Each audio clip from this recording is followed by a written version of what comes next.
I unfollowed everybody. If you didn't already know, I used to follow 7,000 people on my Instagram alone. I think only a few months ago, I started realizing, you know what? There are random people infiltrating my feed. I don't even really know these people, and their content isn't really aligning with me or my values anymore. And these were people that I had been following for years on end. They were influencers, they were celebrities, they were acquaintances in my life that I didn't really talk to anymore. And I realized, what is the point of me following them?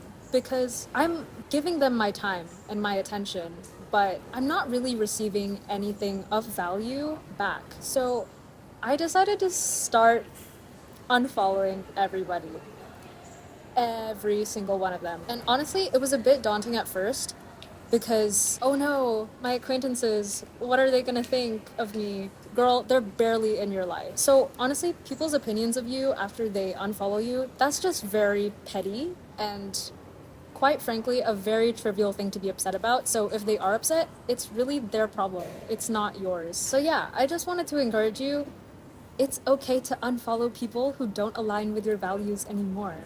It's really not that deep. And also since then, I have not really been on Instagram as much either. I used to spend 5 hours a day on Instagram just scrolling. And this is giving my time to people who, again, wasn't really giving me any value back. But when I started to curate my own feed and really started following only people who I knew I could trust with my time and my attention, my time on social media became a lot more productive. It didn't feel like I was wasting as much time. Obviously, your feed starts to curate itself based on who you're following, right?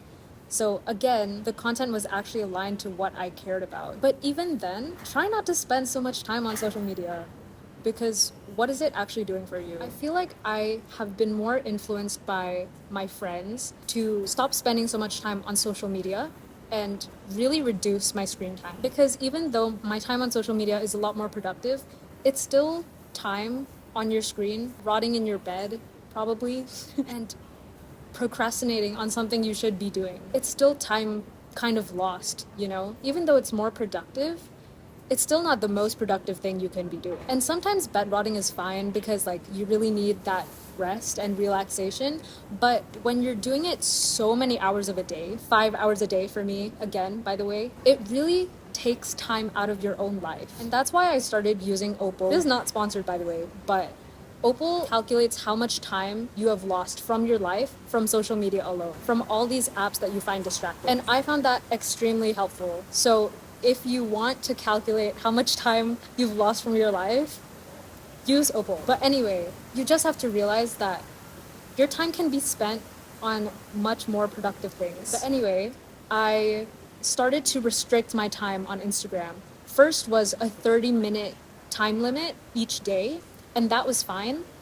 But I think what really helped me was when I restricted the times of the day that I was able to use Instagram. So for me, I restricted from 11 p.m. to 11 a.m. And because whenever I use Instagram, it's always the first thing I open in the morning and the last thing I open at night. And because of the time restrictions, I realized I literally have no time for Instagram. So the only times I'm on it is because I really want to be on it. And again, that has made my time on Instagram so much more productive and a lot less distracting for my own life because I'm forced to only use it for the 30 minutes that I have. And so I would really have to maximize my time on Instagram, doing the things that I actually want to do on Instagram. For example, post about my day or check how my friends are doing. And it leaves me less time to be influenced by people I don't really care about, don't really know, and people who don't really know me either. But anyway, this whole video was just to encourage you to look back on your influences and take control of the time that you have in a day. Because if you look at your screen time, girl, you're gonna be shocked. You're gonna be shocked about how much time you have been wasting just on social media alone. But yeah, I hope this video helped you in some way, shape, or form. We're called to set our minds on the things above, not on earthly things. So I really hope that you take this message into consideration and actually implement these changes in your life. Because truly, after I did all these things, I became a lot more productive with my day, and I felt like I was wasting a lot less time on very trivial things. My brain is not rotting as much anymore. So anyway, I'll see you in the next video. Bye. God bless.